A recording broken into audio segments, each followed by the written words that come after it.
Linz, can you hear me? Lindsay? Lindsay? Okay, just want to let you know, the guy said they will be starting promptly at 1801, so 601. 601.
One minute.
Good evening. My name is Steve Kaufman. I'm a fire captain with the Ventura County Fire Department, and I serve as the Public Information Officer for CAL FIRE Incident Management Team 4. This is the fire update for the Camp Fire, November 13th, 2018, 1801 hours, 6:01 p.m. I'm going to start off with the most current acreage. We're at 130,000 acres, 35% contained.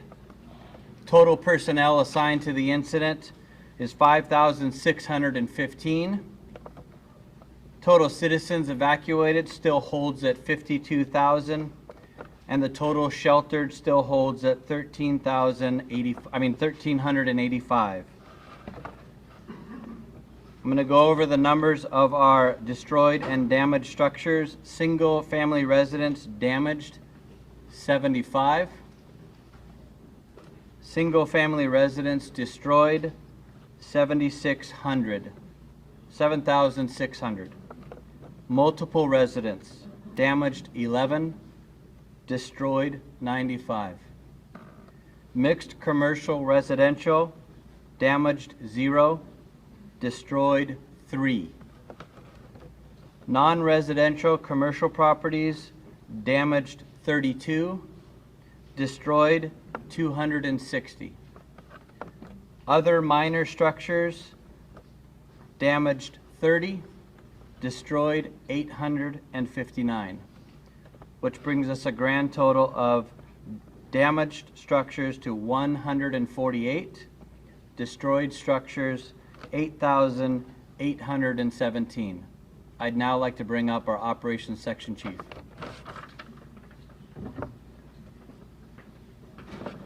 Good evening.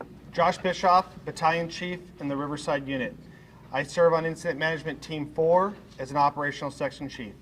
I'm going to go over the operational update from today and some of the plans going forward for tomorrow. First off, starting up at the heel of the fire on the northeast corner near the Feather River, we were able to, around the big bar area of the Bear Ranch comm tower, we were able to continue to build line coming off of that comm tower and proceed down south through the Big Bar Ranch area. We were able to not only start constructing primary line, but we were also able to construct secondary line in that area, utilizing dozers and masticators to try and bring those containment lines down towards the Big Bend area. We've been working very hard in the Big Bend area for several days, not only with structure defense, but also perimeter control. We had a very successful day in the Big Bend area. For the first time in a couple days, we actually had good visibility where we were able to fly fixed-wing aircraft and deliver retardant and assist the hand crews that are working in that steep, inaccessible terrain, working down towards the river drainage. On the north side of Big Bend, we were almost able to tie into the drainage. And on the south side of the Big Bend, we were able to come within about 1,000 feet and are still progressing to tie into the drainage. Over in the Bloomer Mountain area, we also were able to fly fixed-wing aircraft and make good progress. Our crews were able to cut hand line down to the drainage on the north side there of Bloomer Mountain. We were able to plumb that with hose lays. And then on the south side, we've been using dozer line to push down, following an old burn scar down towards the river bottom, and we'll be preparing for a burn operation to tie that bottom part of Bloomer Mountain in. We had a lot of success on the Cherokee side today as well. We were able to tie in the direct and indirect containment lines, and we'll be preparing for a small burn operation to tie that into the river drainage bottom there. We continued our mop-up and patrol along the 99 corridor and up the 32 corridor. In the town of Paradise, Magalia, Concow, there was a lot of work.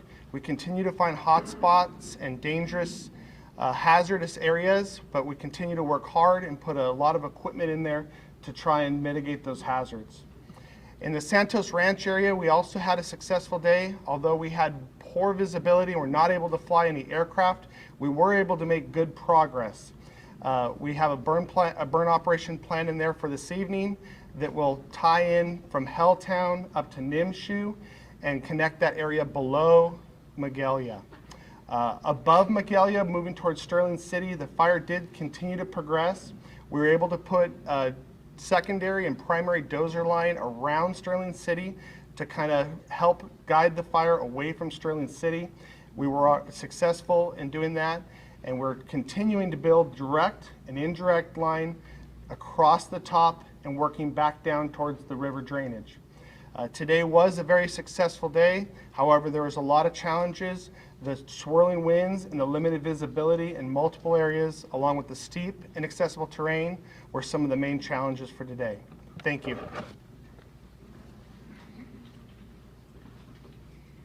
Good evening. My name is Aviva Braun. I'm a meteorologist with the National Weather Service based out of Cheyenne, Wyoming. I'm here serving as an incident meteorologist with CAL FIRE Incident Management Team 4. So we're going to continue having dry conditions tonight, tomorrow, and through the end of the week. But what will be different is that the winds will be slightly lighter overall. Tonight we'll have the development of northeast winds. They will be strongest along the ridges and through the Feather River drainage. They're going to be around 10 to 15 miles per hour with gusts of 20. Tomorrow they're going to shift and become upslope, up valley, but light. Now what this means for you in terms of air quality is that the air quality will be poor as the light winds allow the smoke to settle every single morning. It'll be worse in the morning, and with a little bit of mixing we'll have some better air quality by the afternoon. Now looking ahead, we're looking at conditions becoming more favorable for potential rain around Thanksgiving. And we'll keep an eye on that for you. Thank you. Good evening. My name is Jonathan Pangburn. I'm a forester with CAL FIRE San Benito Monterey unit, and I'm a fire behavior analyst for CAL FIRE Team 4. Fuels continue to be extraordinarily dry. It has been 212 days since the lower elevations here have received a half an inch of rain, and we are seeing record levels of fuel dryness and availability. So the area remains quite ready for continued fire growth. So we are not fully out of the woods yet, but firefighters are doing their part to make sure that we are keeping communities safe. Thank you.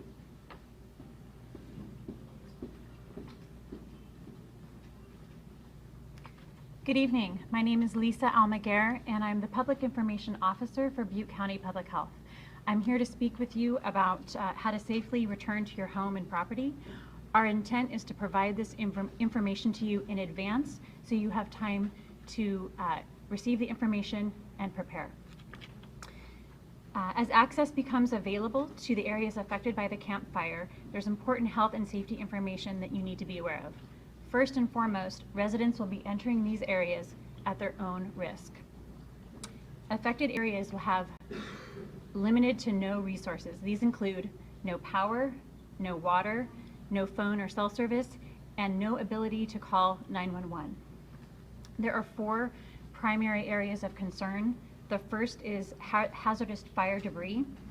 When everyday household items come in contact with extreme heat, they become hazardous materials. They are concentrated in the ash and the soil and are hazardous to you and your family. Burned properties will have the following health and safety risks for residents. Potential falling limbs and trees, potential collapsed walls and chimneys, entrapment hazards due to burned tree roots, collapsed or compromised septic tanks, missing septic tank covers, or collapsed basements. Well water may be contaminated. Bottled drinking water should be used. And lastly, an N95 mask will not protect against asbestos. There are concerns about what you wear as you get access to these properties. Make sure you have gloves, and make sure you have long pants, make sure you have boots, no flip-flops, no shorts, and if you do have helmet protection, that's recommended. Use extreme caution when in and around what appears to be cold ash. It still may contain heat. The second area of concern is property cleanup. Butte County is working to secure assistance from state agencies that will ensure proper handling and disposal of debris and ash from the fire. In the meantime, in order to protect your health and the health of your neighbors and community, property owners may not remove any ash or debris without authorization from Butte County Environmental Health. The third area of concern is tree damage. Many trees have been identified as hazardous due to the fire and will be removed in the coming days. These trees may be on your property or near your property. Upon return, you may see trees marked with white spray paint. They will have one of 2 codes. The first code is P1. This is extreme hazard and they may fall at any time. The second code is P2. These are hazardous and they're scheduled for removal. The final area of concern is food safety. The affected areas have not had power since the fire started. Food is considered unsafe after power loss of 4 or more hours. We are days into this emergency. If you have food remaining at your home or property, all food should be discarded. Never taste food to determine safety. You can't rely on appearance or odor to determine food safety. If your refrigerator has been non-operational for an extended period of time, the food inside has gone bad. Once you have discarded the contents, you should clean the inside of your refrigerator, rinse it with clean water, clean soapy water, and then sanitize with a water and bleach solution. Again, this is our intent to provide information to you in advance so you have time to prepare. Thank you.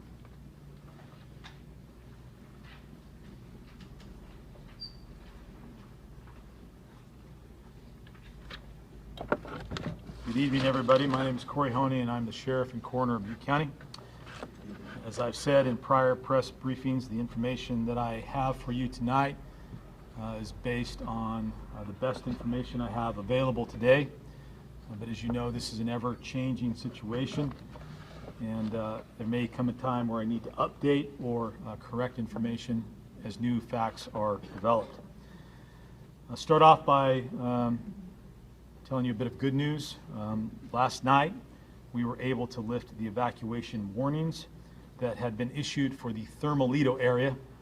For those of you who are out of the area or not from here, that is near Oroville, part of the greater Oroville area.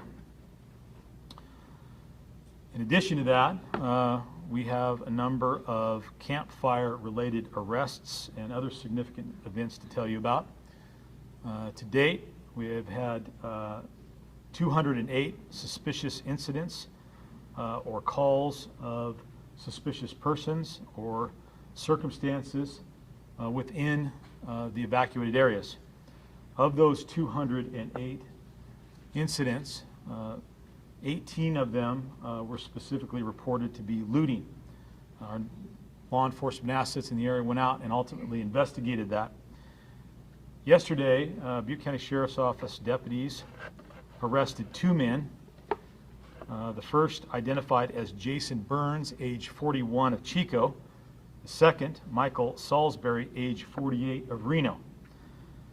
They were found inside a residence in the Centerville area of Butte County, which is inside one of the areas that is currently under an evacuation order. They were not supposed to be in that house, and they were found to be in possession of a gun that was registered to a person who lives in Paradise. They were ultimately arrested and booked into the Butte County Jail for being felons in possession of firearms, possession of an assault weapon, possession of controlled substances, and being a prohibited person of those items, as well as being in an evacuated area where they shouldn't have been. In addition to that, earlier this morning, deputies made contact with 2 men in the area of Honey Run Road in Chico, another area that is under investigation. During the course of that contact, an individual by the name of Teddy King, age 27 of Paradise, as well as a subject by the name of John Brown, age 38 of Oroville, were found to be in possession of a laptop computer that is suspected to be stolen. They were also in possession of drugs, and they had a ski mask with them, which the investigators thought was unusual and curious, and suspected they might have been trying to conceal their identity. They were arrested and taken to the Butte County Jail. They were booked on charges of being in possession of controlled substances, possession of paraphernalia, and being in the area where they shouldn't have been. Also this morning, deputies spotted a motorhome in the Chico area that had been previously reported stolen out of Magalia. Deputies stopped that vehicle and arrested Shane Tinnell Jr., age 22 from Magalia, as well as Tracy Sizer, age 42 of Magalia, and both were charged with vehicle theft, possession of stolen property, and looting. After this press conference, my office will issue a press release with more details about those arrests, as well as the correct spelling of their name and their booking photos. Needless to say, I have warned people time and time again during the course of these press briefings that if you're in these evacuated areas when you shouldn't be, and you are violating the law or taking advantage of these poor citizens who are displaced, we're going to stop you, we're going to investigate, and we're going to take you to jail if we find that you're violating the law. This has been a fairly hectic day for us, a lot of activity, a lot of things have been going on. I spoke to you last night about some additional resources that we were bringing in to help us with our efforts, and those resources are beginning to arrive and be deployed. I don't have a lot of update on where we're at with that because, frankly, I wanted my staff to spend time doing the important work that they're doing as opposed to taking time away from that to provide me more information. so that I could update you. I understand there's a need for information. I absolutely respect that, and I want to do that, but I also think it's important to let my people do their job. And so tomorrow we'll work on trying to update some of the information with regard to the resources that we have in play here. I will tell you that we continue in our effort to identify and locate people who have been reported missing or who are otherwise unaccounted for.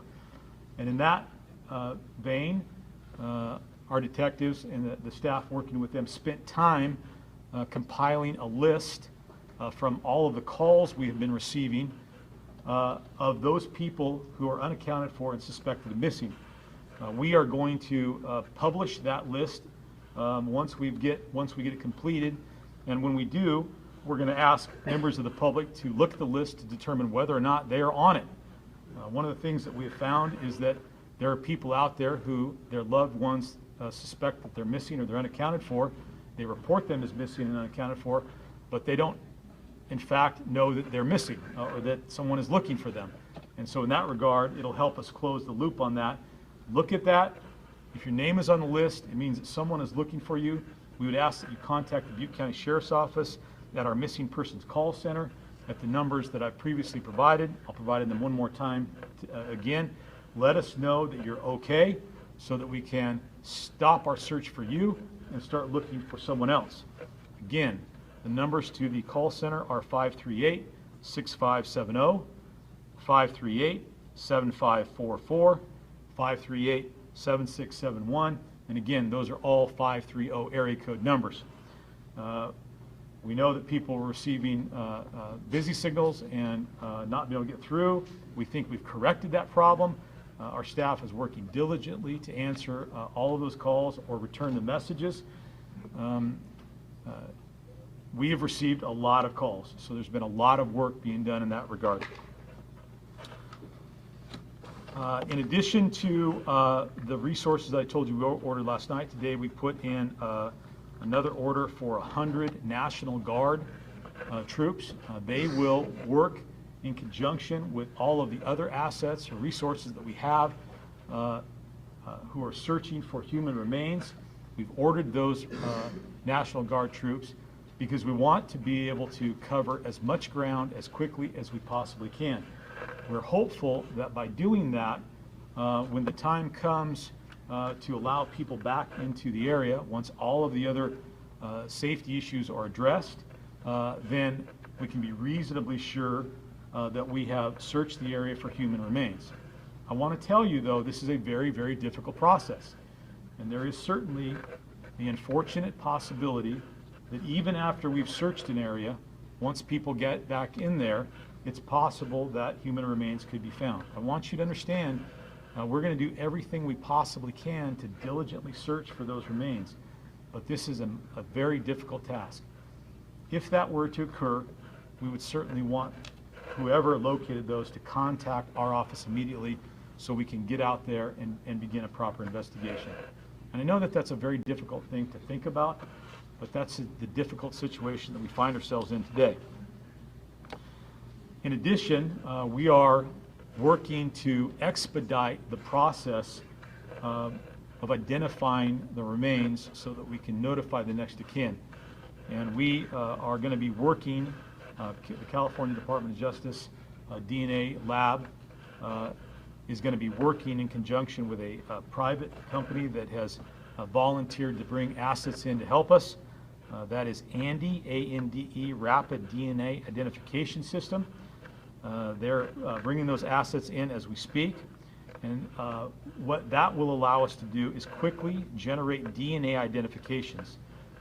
The system performs DNA processing in a fully automated manner, so it can be performed by our investigative teams, and this will allow us to identify those victims, hopefully within days, and bring closure to the grieving families.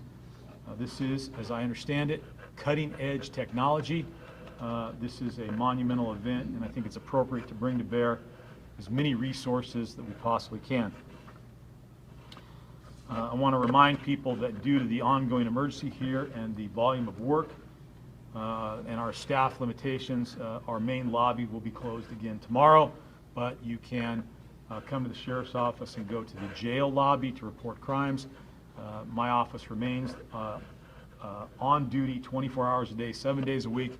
We will still respond to emergencies and deal with criminal matters, including the efforts that we have dedicated towards the campfire. And as I close here, as I've said again and again, one of the hardest parts of this particular job is to provide you with an update on where we're at with the recovery of human remains. And so today, an additional 6 human remains were recovered, which brings the total to 48. All 6 of those remains were located in Paradise, and they were located within homes. And that is the end of my report for tonight. As we go forward, I'll try to get you more updates on some of the things we've talked about. But again, I want my staff to be able to do as much work as they possibly can. And if that means that we have to wait a little while to get the updates, then I think that's appropriate. Thank you. Oh, I'm sorry. One other thing. Michael Ramsey, the District Attorney of Butte County, asked me to pass this along. He is taking an aggressive stance towards reported price gouging, if that involves hotel rooms or gas or rents or anything of that nature. If you are a person who suspects that you are the victim of price gouging or being taken advantage of because of the situation, where Mr. Ramsey, the District Attorney, asks that you call 1-866-DA-FRAUD or 1-866-323-7238. And I think that price gougers are probably in the same category as looters.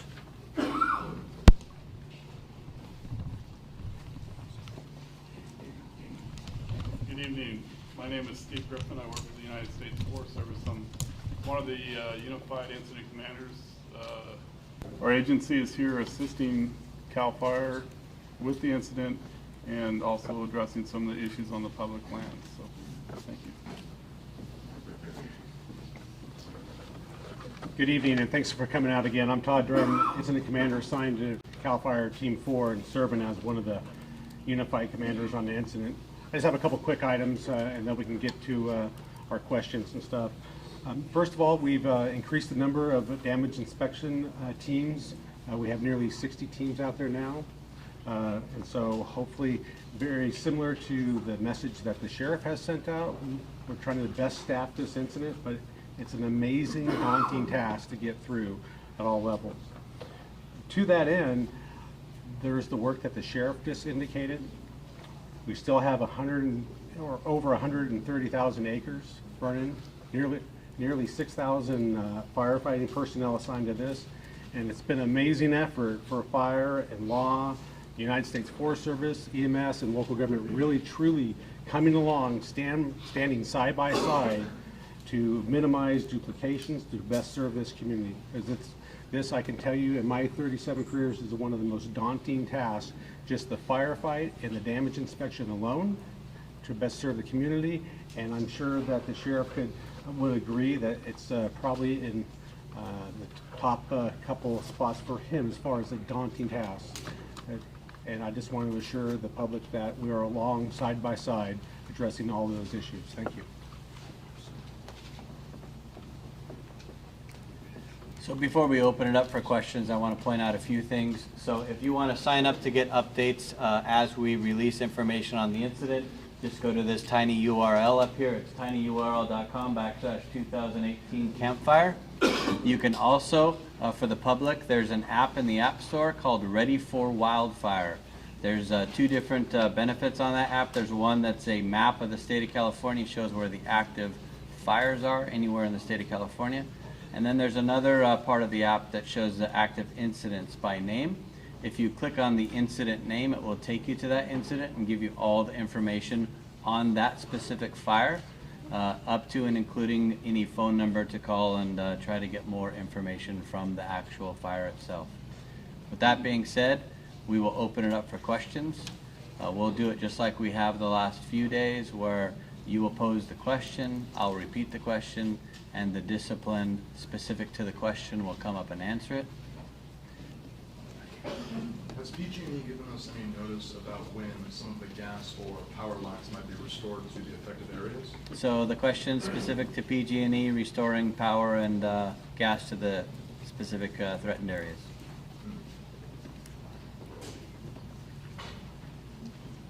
Good evening. My name is Aaron Johnson. I'm Vice President of the Community Wildfire Safety Program at PG&E. So our process, we are about 80% complete in the town of Paradise with our damage assessment. We are about 100% complete with the assessment of the gas system. We have not yet gotten access to the towns of Polga, Concow, and Magalia.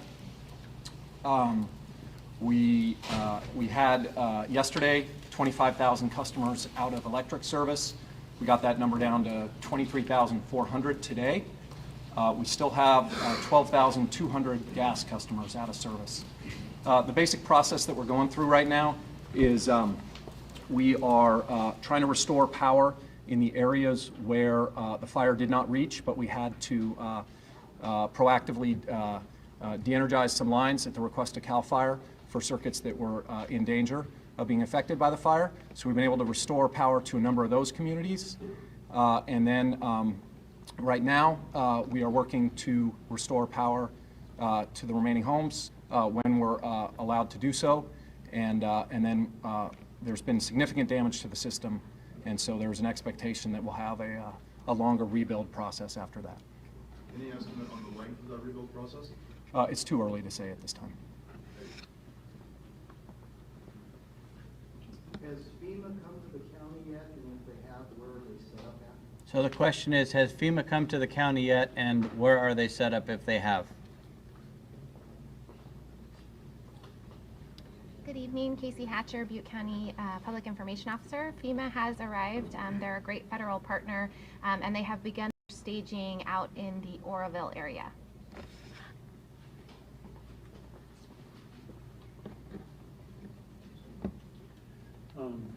Sheriff, with many victims found in cars and now more victims found in homes, can you talk again about why Amber Alert style messages weren't sent out and why evacuation notices were sent out and when the morning of the fire? So the question is regarding Amber Alerts and alerting during the fire. Thank you. So I appreciate the question, and first off, we are still in the middle of this fight, and ultimately we'll go back and take a look at that and be able to provide more definitive answers in the future. And I respect and understand the desire to know that stuff now. I certainly want to know it, but my staff is committed to doing the things that we need to do to get through this, and then we can go back and ultimately look at that. But that said, you have to keep in mind that this was an extraordinarily chaotic and rapidly moving situation. You had the fire that started in a remote area. It takes a while for our fire resources to get there. And then from that point, trying to determine the path of travel and whether or not that's going to affect populated areas takes time. And then to get law enforcement assets in the area and start developing a plan to put those notifications. There were notifications sent out, but as I said over and over again, this fire was moving so rapidly we couldn't keep ahead of it. We did our absolute best.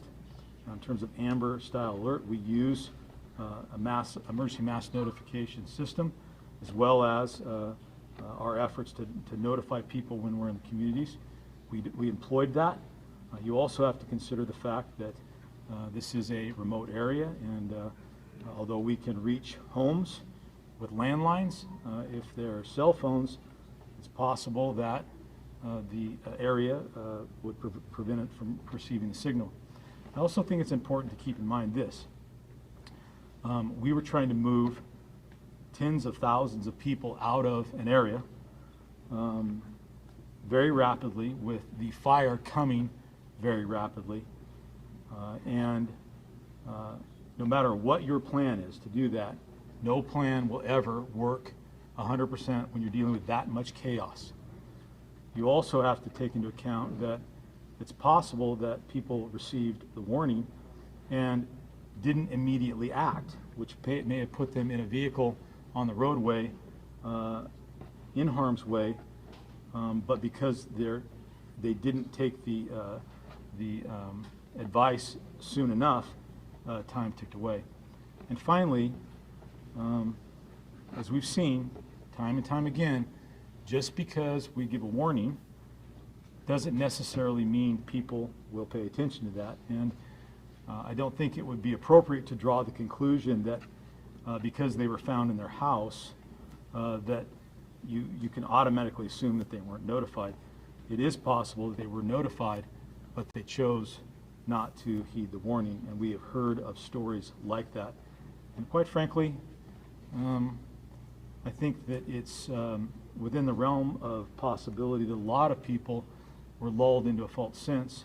There were fires in the past that had started in that area, but we'd always, CAL FIRE, they're the ones that fight fires, but they were always able to stop it before it got across the canyon into it. And I think oftentimes people rely upon their past experience, and perhaps in this case to their detriment. When we're done dealing with the chaos that we're dealing with, when we are done with the important work that we're doing of trying to assist CAL FIRE in putting out the fire, in terms of supporting that mission, and in terms of protecting the areas that we have under evacuation, and work diligently to try to identify where human remains are and collect them, then we will start looking at lessons that can be learned from this event. But I think that it's important to keep my resources focused on what we're doing, which is getting the mission. And I would ask that you understand that and appreciate that. We're getting a lot of requests and calls from people who want us to spend a lot of time going back and collecting data, and there will be a time for that. But right now, I need to focus on the fight in front of us.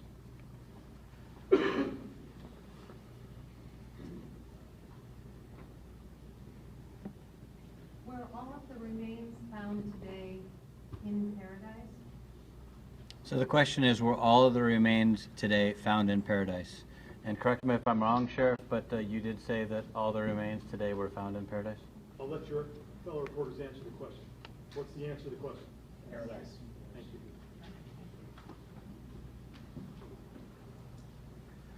Fatigue and resources, like what is it that's needed out there right now? What is the morale and fatigue that they're working with? So the question is fatigue and resources, where do the troops stand right now?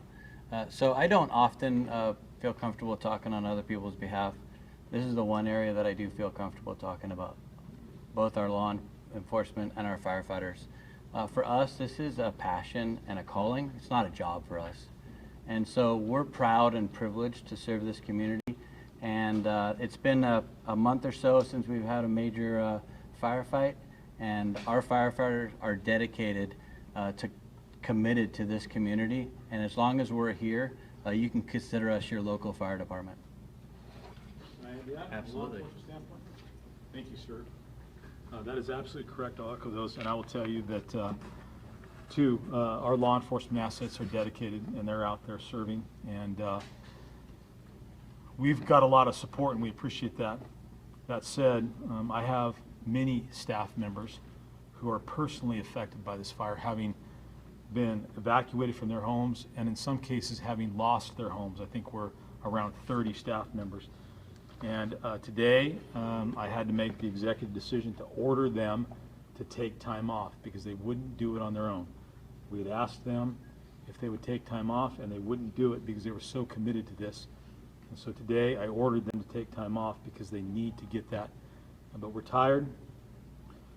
This is stressful, but I can assure you that our commitment to this and our heart are fully invested in this process.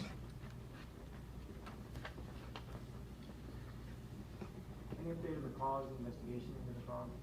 So the question is there any update on the cause, and we're still Excuse me, we're still calling it under investigation.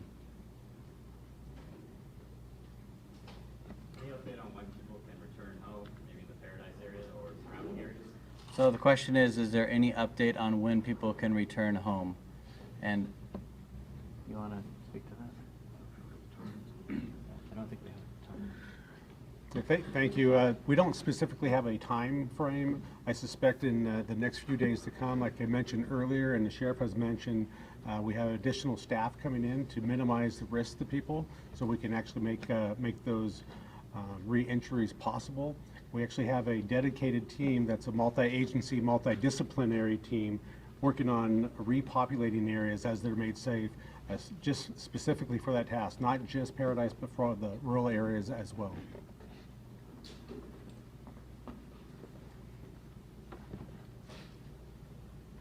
All right, that.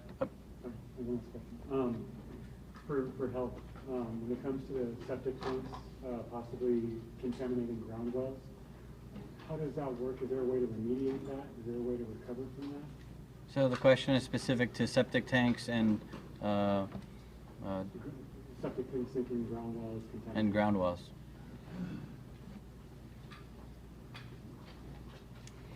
Hi, I know there are lots of questions about the recovery, about the debris on the properties, and cleaning that up and what that process will look like.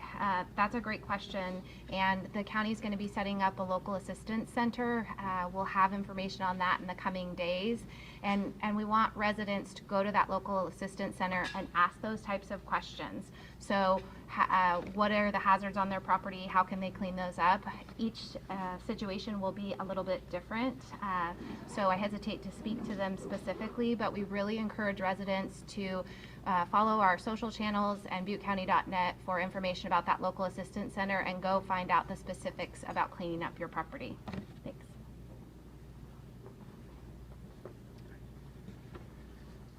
That concludes our press conference for tonight. Thank you very much.